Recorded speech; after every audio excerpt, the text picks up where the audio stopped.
ጤና ይስጥልኝ እንደምናመሻችሁ ተመልካቾቻችን ከኢቢሲ ከሰዓቱ ዜናዎች ጋር አልጋነሽ ተካነኝ አርስተ ዜና አስቀድማለሁ። በቦንድ ሽያጭ ሳምንት ለታላቁ የኢትዮጵያ ህዳሴ ግድብ ግንባታ እየተደረገ ያለው ድጋፍ እንደቀጠለ ነው።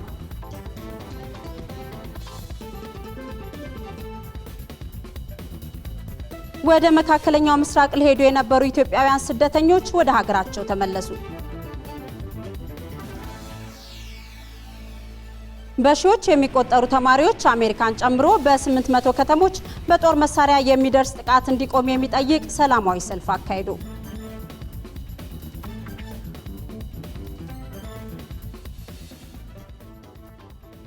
አብራችሁን ቆዩ። የኦሮሞ ህዝብ ዴሞክራሲያዊ ድርጅት ኦህዴድ በሰላማዊና ዴሞክራሲያዊ የትግል ምዕራፍ ድህነትን ለማስወገድ በግንባር ቀደምትነት እንደሚሰለፍ አስታወቀ። ኦህዴድ የተመሰረተበትን 28ኛ ዓመት የምስረታ በዓል አስመልክቶ ባወጣው መግለጫ በየዘርፉ የተገኙ መልካም ተሞክሮችን በማስፋትና ካጋጠሙ ፈተናዎች ትምህርት በመውሰድ በህዝቦች ፍትሃዊ ተጠቃሚነትና ዘላቂ ልማት መረጋገጥ ቁርጠኝነቱንና ዝግጁነቱን እያረጋገጠ ይገኛል ብሏል። ድርጅቱ ለክልሉና ለአዲስቷ ኢትዮጵያ የህዳሴ ጉዞ ስኬት እንዲሁም ለህዝቦች አንድነትና አብሮነት የሚያደርገውን እንቅስቃሴ ከመቼውም ጊዜ በላይ አጠናክሮ እንደሚቀጥልም ነው ያስታወቀው። የህዝቦችን የልማትና የመልካም አስተዳደር ፍላጎት ለማሟላት የጸረ ድህነት ትግሉን በማፋጠን የመልካም አስተዳደር ችግሮችና የልማት ጥያቄዎችን መፍታት ለነገ የማይባል የቤት ስራ በመሆኑ የዘንድሮ በዓል ለላቀ ስኬትና ለተሻለ የዜጎች ህይወት መለወጥ ሌት ተቀን ለመስራት የሚዘጋጅበትና ቃሉን ዳግም የሚያድስበት መሆኑንም ገልጿል። ለህዝቦች ዴሞክራሲያዊና ሰብአዊ መብቶች መከበር ከአባልና አጋር ድርጅቶች ጋር በጋራ በመታገል ድሎች መመዝገባቸውን ያስታወቀው ድርጅቱ ፌዴራላዊ ስርዓቱን በአግባቡ ባለመጠበቅና በመዘናጋት በጊዜያዊ ችግሮች ምክንያት ችግሮች መከሰታቸውንም አንስቷል። ሆኖም እነዚህን ችግሮች ለመፍታት በተደረገ እንቅስቃሴ ከመንጊዜውም በላይ በእህት ድርጅቶች መካከል የተግባርና የአመለካከት አንድነት በመፍጠር ተስፋ ሰጪ ውጤቶች በመመዝገብ ላይ ናቸው ብሏል። የጋራ እሴቶችን በማጎልበት የተጀመሩ መልካም የስኬት ጅማሮች ለፍሬ እንዲበቁ እጅ ለእጅ ተያይዘን ለሀገሪቱ ህዳሴ መረጋገጥ በጋራ እንስራ ሲል ጥሪውን አስተላልፏል። ተመልካቾቻችን የዚህን ሙሉ መግለጫ ከዜና ቀጥሎ እናቀርባለን። ወደ ቀጣዩ ዜና አልፋለሁ።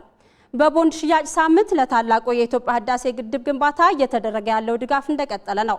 ቦንድ የገዙ የተለያዩ የማህበረሰብ ክፍሎችም ግድቡ እስኪጠናቀቅ ድረስ ድጋፋቸውን አጠናክረው እንደሚቀጥሉ ነው የተናገሩት። ለኢትዮጵያ ዜና አገልግሎት ዘገባ ሙልጌታ ተስፋይ። ለታላቁ የኢትዮጵያ ህዳሴ ግድብ ግንባታ የገቢ ማሰባሰቢያ እየተካሄደ ባለው የቦንድ ሽያጭ ሳምንት በርካታ ኢትዮጵያውያን እየተሳተፉ ነው። እዚያ በመሸጫ ማዕከላት ተዘዋውሮ እንደተመለከተውና ቦንድ ሲገዙ ያነጋገራቸው ነዋሪዎች የግድቡ ግንባታ እስከሚጠናቀቅ ድረስ ድጋፋቸው እንደሚቀጥሉ ተናግረዋል። በሽያጩ የንግዱ ማህበረሰብ፣ ተማሪዎች፣ የታክሲ ተራ አስከባሪዎችና አሽከርካሪዎች፣ ግለሰቦች፣ የመንግስትና የግል ተቋማት ሰራተኞች እየተሳተፉ ነው። ወይዘሮ አረጋሽ ሀሰን ከሚያገኙት ጥቂት ገንዘብ ላይ ለግድቡ ድጋፍ ለማድረግ እንደመጡና ለዚህም ያነሳሳቸው እርስ በርስ በመደጋገፍ ሀገሪቱን ለማሳደግ ካላቸው ጉጉት መሆኑን ተናግረዋል። በፊት ልጄ ገዝታለች። አሁን ልጄ ገዝታ እንትን አለች። በኋላ መጨረሻ ላይ ደግሞ ትናንትና ሲነገረኝ እንደ እኔ ስማልገዛበት ምክንያት አለ እጄ መግዛት አለብኝ ብዬ መጣሁ ተነሳስቼ። ምክንያቱም ወገን ለወገን አገር ለአገር ነው አይደል እንዴ? አንቺ ደስ የሚልሽ አገርሽ ሲያድግ ሲበለጽግ ሲያምር ነው አይደል እንዴ?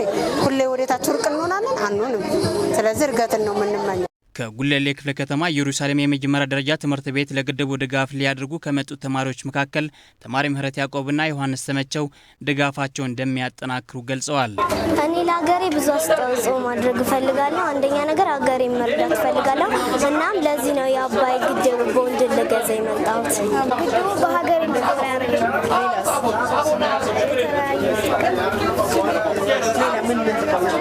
ለምሳሌ ለኤሌክትሪክ ማመንጫ ለዛም ሀገራት ግድቡ እየተደረገ ያለውን አስተዋጽኦ በበጎ ፈቃደኝነት ባለፉት 7 ዓመታት በጉልበት እያገዘ ያለው ወጣት ዮሐንስ ካሳ እንደሚለው ወጣቱ ገንዘብ ባይኖረውም ባለው እውቀት ሊያግዝ ይገባል ብለዋል። ሲገነባ ቦንድ ያለ አቅም ያለው ቦንድ ገዝቶ በስጦታም በግዢ ነው አይደለም። ከዛ ውጭ ደግሞ እውቀት ያለው በእውቀቱ ነው ይርዳ የተባለው። እኔ ደግሞ ባለኝ እውቀት ማስተዋወቅ እችላለሁ።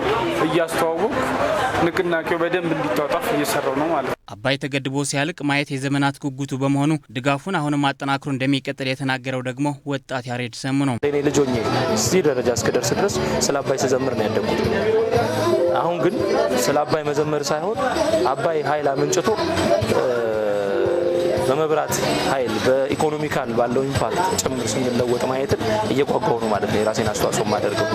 እስከ መጋቢት 17 በሚቆየው የህዳሴው ግድብ የቦንድ ሽያጭ ሳምንት ከ120 ሚሊዮን ብር በላይ ገቢ እንደሚገኝበት ይጠበቃል። ዘገባው የኢዜአ ነው። ከዚሁ ጋር በተያያዘ የታላቁ የኢትዮጵያ ህዳሴ ኤሌክትሪክ ኃይል ማመንጫ ግድብ ሀገራዊ አንድነትንና የይቻላል መንፈስን ለትውልድ እያስተላለፈ መሆኑን ተማሪዎችና መምህራን ለኢዜአ ተናግረዋል። ተማሪዎቹ ለግድቡ ግንባታ የአቅማቸውን ድጋፍ እያደረጉ መሆናቸውንና ድጋፋቸውን ማጠናክረው እንደሚቀጥሉ ነው የገለጹት። ይመራደም ለሀገሩ ልጅ ባዳ ሆኖ ሌሎች ሀገራትን ሲጠቅም የቆየው የአባይ ወንዝን አሁን ኢትዮጵያውያን በተባበረ ክንዳቸው እናት ሀገሩን እንዲጠቅም ለማድረግ እየሰሩት ያለው ሁለተኛው የኢትዮጵያውያን ድል ነው ትላለች በአዲስ አበባ በእንጦጦ አምባ ሁለተኛ ደረጃ ትምህርት ቤት የ10ኛ ክፍል ተማሪዋ ሳምራዊት ቦጋለ። አሸናፊ እንደሆነን የአድዋ ድል ይነግራን ነበር። ልክ አሁንም ሁለተኛ ድል እያደረግን በመሆኑ በጣም ደስ ይለኛል። እንደ ተማሪ ሳምራዊት ሁሉ በዳግማዊ ምኒልክ መሰናዶ ትምህርት ቤት የ12ኛ ክፍል ተማሪው ፍቅረ ማርያምና በቤተልሔም ሁለተኛ ደረጃ ትምህርት ቤት የ10ኛ ክፍል ተማሪው ብስራት ተክሉ የታላቁ ህዳሴ ግድብ አይችሉም ይሉን ለነበሩ ወገኖች እንደምንችል ያሳየ ሀገራዊ ኩራትን ያመጣ ትልቅ ፕሮጀክት ነው ይላሉ። የታላቁ ህዳሴ ግድብ መገንባቱ ደግሞ ከሀገራችንም አልፎ ለመላው ዓለም አንድ የመቻላችንና ትልቅ አቅም እንዳለን የሚያሳይልን ግድብ ነው። አባቶቻችንን የሆነ ነገር አድርገውልናል። እኛ ደግሞ በዚህ ላይ ይሄንን ስራ ሲጀመር ትልቅ ነገር እንደሚሰራና ለሀገራችን ጥሩ ስልጣኔና ለሀገራችን መልካም ወደሆነ መንገድ የሚወስዳት ይመስለኛል። ተማሪዎች ታዲያ ይህን ሲሉ እስካሁን ለግድቡ ግንባታ የአቅማቸውን ድጋፍ እያደረጉ መሆናቸውንና አሁንም እስከሚጠናቀቅ ድረስ ድጋፋቸውን እንደሚቀጥሉም ነው የተናገሩት። መምህራኖች ደግሞ ታላቁ የኢትዮጵያ ህዳሴ ግድብ ከተጀመረ ጊዜ አንስቶ ህብረተሰቡ ከፍተኛ አስተዋጽኦ እያደረገ በመሆኑ ሀገራዊ አንድነትና የጋራ አስተሳሰብ በመገንባት ረገድ ያለውን ሚና ያሳያል ብለዋል። ለዚህም ተማሪዎችና መምህራን በየትምህርት ቤታቸው የሚያደርጉትን ድጋፍ በአብነት አንስተዋል። ከግድቡ በላይ እንችላለን የሚል መንፈስ በእኛም በተማሪዎችም ዘንድ የሚያስገባ ወይም የሚያስተላልፍ መልእክት ስላለው ተማሪዎች እንደ ትምህርት ቤት ተማሪነታቸው እንደ ነገ ሀገር ተረካቢነታቸው መምህራንም አሁን ሀገር እየገነቡ ናቸው። ሀገር የሚገነባ ትውልድም እየገነቡ ናቸው። እንደ ተቋም እንደ ትምህርት ቤትም የየራሳችንን አስተዋጽኦ እናደርጋለን። ኢትዮጵያውያንን ብቻ ሳይሆን እንዲያውም የሚያስተባብረው ወይም ወደ ጋራ አስተሳሰብ የሚያመጣው የጋራ ተጠቃሚነት ጎረቤቶቻችንም ጭምር የሚያስተሳስር ነው የሚሆነው። ለግድቡ ግንባታ የሚደረገው ድጋፍ በሁሉም የህብረተሰብ ተሳትፎ በተጠናከረ መልኩ ቀጥሏል። አርሶ አደሩ የአዲሱ የግብርና እድገት ፓኬጅና ስትራቴጂ ግኝቶች ተጠቃሚ እንዲሆን የግብርና ባለሙያዎች አስፈላጊውን ድጋፍ ማድረግ እንዳለባቸው የእርሻና ተፈጥሮ ሀብት ሚኒስቴር አሳሰበ። በዚህ ዙሪያ 300 ለሚሆኑ ለዘርፉ ባለሙያዎች የግንዛቤ ማስጨበጫ ስልጠና በአዳማ ይካሄዳል። የእርሻና ተፈጥሮ ሀብት ሚኒስትር ዴኤታ አቶ ተስፋዬ መንግስቴ የግብርና ምርቶች በዓለም ገበያ ተወዳዳሪነታቸው እንዲጨምር በማድረግ በየደረጃው ያሉ የግብርና ባለሙያዎች ድርሻ ከፍተኛ ነው ብሏል። በበሬ ጉልበት ላይ የተመሰረተውን የአስተራረስ ዘይቤ በመለወጥ አርሶ አደሩ የግብርና ሜካናይዜሽን በስፋት እንዲጠቀም ማድረግ እንደሚገባም ተናግሯል።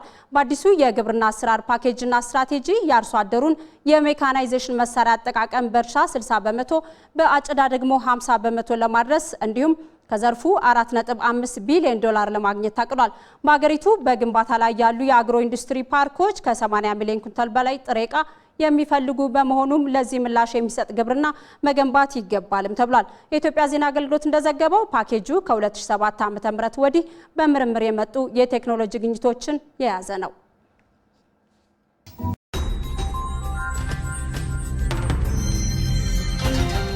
እነዚህ የድንጋይ ምሽጎች ኢትዮጵያና ኤርትራን ከለያዩ ከ15 ዓመታት በላይ ተቆጥሯል። ከግጭቱ በፊት የንግድ ማዕከል የነበረችው የኢትዮጵያ የውጪና የገቢ ንግድ በከፍተኛ መጠን ይካሄድባት የነበረችው የዛላምበሳ ከተማ ከ5 ዓመት በፊት እዚህ ቦታ ላይ ዳጉሳ፣ ጤፍ፣ በቆሎና ሌሎች ዋና ዋና ሰብሎች ይመረቱበት ነበር። አሁን ግን ጫት እየተመረተበት ይገኛል።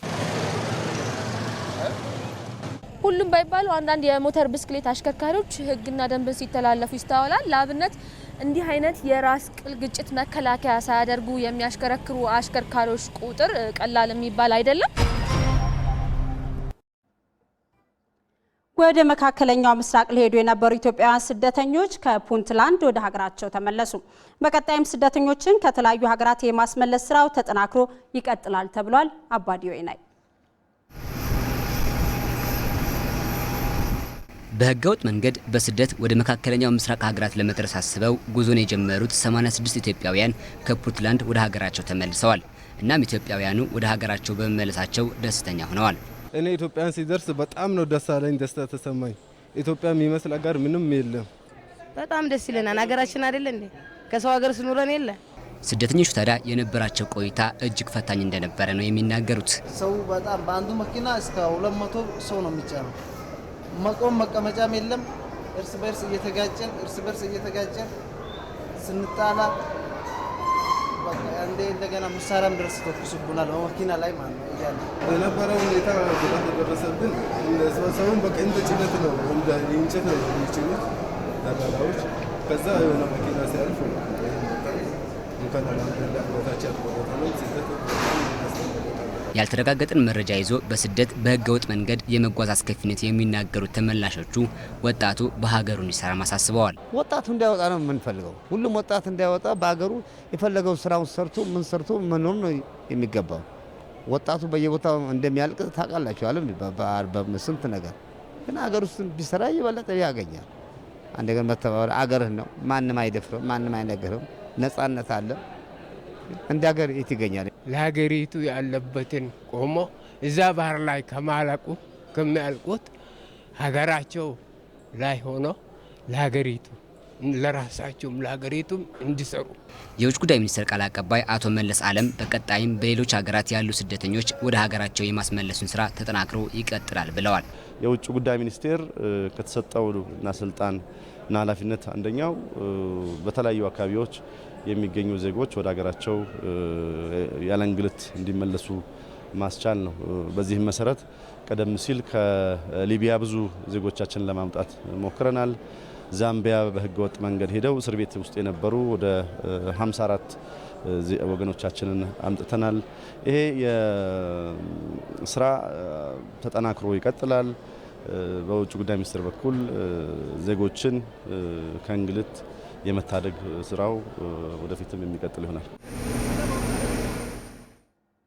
በሀገሪቱ የኬሚካል አያያዝ አጠቃቀምና አወጋገር ላይ የአሰራርና የህግ ማዕቀፍ እየተዘረጋ መሆኑን የአካባቢ ደንና የአየር ንብረት ለውጥ ሚኒስቴር ገለጸ። በኬሚካል አያያዝና በአካባቢ ህጎች ላይ ለፍትህና ተቆጣጣሪ አካላት ስልጠና ተሰጥቷል። ዘገባው የኢዜአ ነው። ሙልጌታ ተስፋዬ ያቀርበዋል። የግብርና፣ የትምህርት፣ ውሃ፣ ኢንዱስትሪና ማዕድን መስኮች ኬሚካሎች በብዛት ይጠቀማሉ። ኬሚካሎች በዜጎች ማህበራዊና ኢኮኖሚያዊ እንቅስቃሴ ውስጥ የጎላ ፋይዳ እንዳላቸውም ይታመናል። ኬሚካሎቹ በአግባቡ ካልተያዙ፣ የአገልግሎት ጊዜያቸው ካለፈና በአግባቡ ካልተወገዱ በሰውና እንስሳት እንዲሁም በአካባቢ ስነ ምህዳር ላይ አሉታዊ ተጽዕኖ ይፈጥራሉ። አብዛኛው የሰው ልጅ የዕለት ተዕለት እንቅስቃሴ ከኬሚካሎች ጋር የተያያዘ ነው። ነገር ግን በአግባቡ ካልያዝናቸው ማለት በአግባቡ ካላከማቸናቸው፣ ካላጓጓዝናቸው የመጠቀሚያ ጊዜያቸውም ሲያልፍ በአግባቡ እንዲወገዱ ካላደረግን በስተቀር በሰው በእንስሳትና በአካባቢ ላይ ከፍተኛ ጉዳት ያስከትላሉ። በዘርፉ የሚፈጠሩ ችግሮች ለመፍታትም ኬሚካሎች ወደ ሀገር ውስጥ እንዴት ማስገባት እንደሚቻል የሚጓጓዙበት ሁኔታ አያያዝና አጠቃቀሙን የሚወስን የህግ ማዕቀፍ ተዘጋጅቶ ወደ ስራ ተገብቷል። ህጉም ከ1 ዓመት ከ6 ወር በላይ ለአገልግሎት መቆየት የማይችሉ ኬሚካሎች ወደ ሀገር ውስጥ እንዳይገቡ ደንግጓል። በዚህም በግብርናው ዘርፍ የአገልግሎት ጊዜው ያበቃ ከ3500 ቶን በላይ ኬሚካል ተወግዷል።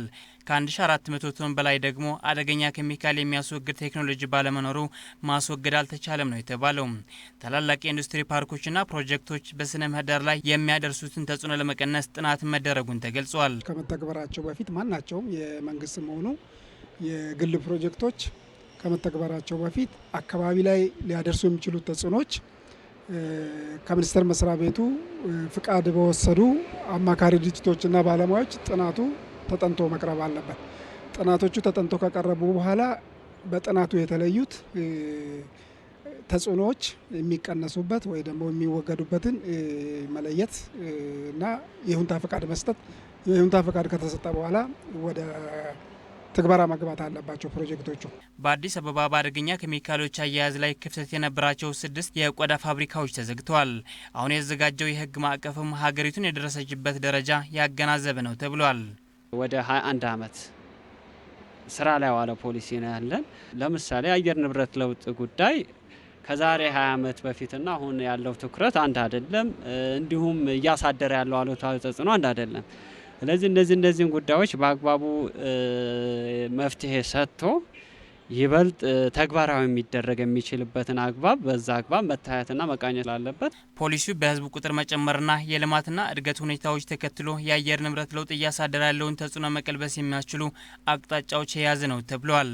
እንደ ኢትዮጵያ ዜና አገልግሎት ዘገባ በኢትዮጵያ የኮንስትራክሽን ኢንዱስትሪውን ተወዳዳሪ ለማድረግ የአሰራር ሞዴሎችን መጠቀም እንደሚገባ ተጠቆመ። የኮንስትራክሽን ትራንስፎርሜሽን ብሔራዊና ዓለም አቀፍ እይታዎች በሚል 6ኛው አውደ ጥናት በአፍሪካ ህብረት ተካሂዷል። በአውደ ጥናቱም ከ6 ሀገራት የመጡ ባለሙያዎች፣ ዓለም አቀፍ ተቋራጮች፣ ሙያዊ ማህበራት፣ አማካሪዎችና የመንግስት ተወካዮች ተሳትፏል። በአውደ ጥናቱ ላይ ጽሑፍ ያቀረቡት ፕሮፌሰር ሮጀር ፍላናንጋን እንዳሉት በኢትዮጵያ የግንባታ ፍላጎት እየጨመረ ቢሆንም ከሌሎች ሀገራት ጋር ሲነጻጸር ዘርፉ የሚጠበቀውን ያህል አልተጓዘም። በዓለም አቀፍ ደረጃ ተወዳዳሪ ለማድረግም የተማረ የሰው ኃይል፣ የስራ ላይ ደህንነት አጠባበቅና ልማዳዊ አሰራሮችን ማዘመን ይገባል ብሏል። የኮንስትራክሽን ሚኒስትሯ ኢንጂነር አይሻ መሐመድ መንግስት በዘርፉ ትኩረት አድርጎ እየተንቀሳቀሰ መሆኑን ገልጸው የጥራት ጊዜና ወጪም በአግባቡ አለመጠቀምና ብቁ የሰው ኃይል እጥረት የኢንዱስትሪው ተግዳሮቶች መሆናቸውን ገልጸዋል። ይሄ ኢንዱስትሪ በጋራ የሚመከርበት ኮንስትራክሽን ካውንስል የሚባል ምክር ቤት ያስፈልገዋል። የመነጋገሪያ መድረክ ያስፈልገዋልና እሱ ካውንስል ተቋቁሟል። ሌላው ዓለም እንዴት ነው እየሰራው ያለው ይሄን እንዴት አድርጎ ቀረፈው የሚለውን አጥንቶ ከሚኒስትሪው ጋር በመሆን ከዛ ወደ ፍኖተ ካርታ ላይ እያንዳንዱ ችግር እያስቀመጠ ችግሮቹ ቶሎ የሚቀረፉበትን ለሌላ ዓለም 40 ዓመት የፈጀ ሊሆን ይችላል አቀራረፉ ችግሩን ለመቅረፍ። እኛ ግን ከነሱ ልምድ ወስደን በአጭር ጊዜ ሶሉሽን ማምጣት የምንችልበትን ዲዛይን እያደረግን ነው ያለ ነው። የኢትዮጵያ ኮንስትራክሽን ቴክኖሎጂና ማኔጅመንት ባለሙያዎች ማህበር ፕሬዝዳንት ኢንጂነር ሞገስ ጥበቡ በበኩላቸው በሀገሪቱ የኮንስትራክሽን ዘርፍ መሰረታዊ ለውጥ ካላመጣ በሌሎች መስኮች የተያዙ ግቦች በሚፈለገው መጠን አይሳኩም ብለዋል። የኮንስትራክሽን ኢንዱስትሪ ላይ የተለያዩ የአቅርቦት ስርዓቶች አሉ። አንደኛው ዲዛይን ግንባታ ይባላል። ይሄ አድቫንስድ የሆኑ ፕሮጀክት ዴሊቨሪ ሲስተሞችን በሀገር ውስጥ ያስተዋወቅንበት እና ያን ተከትሎም ብዙ ተቋማት ያስፈፉበት አግባብ ያለ በመሆኑ ወርክሾፖቹ እጅግ ውጤታማና ለአስፈጻሚ አካላት የራሳቸውን ፖሊሲ ዳይሬክሽን የሰጡ ውጤታማ ነበሩ ለማለት ይቻላል።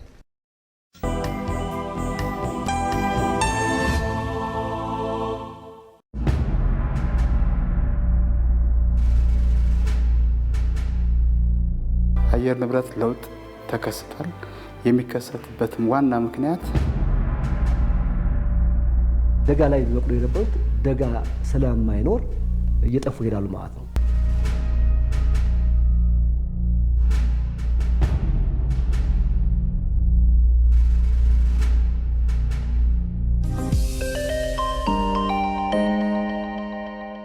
የኢቲቪ ወደ ዜናዎች ተመልሰናል። በዲሞክራቲክ ሪፐብሊክ ኮንጎ እየተባባሰ የመጣው ሁከትና አለመረጋጋት ባለፉት 4 ወራት ብቻ ከ60 ሺህ በላይ የሚሆኑ ዜጎች ወደ ኡጋንዳ መጠለያ ፍለጋ እንዲሰደዱ ምክንያት ሆኗል።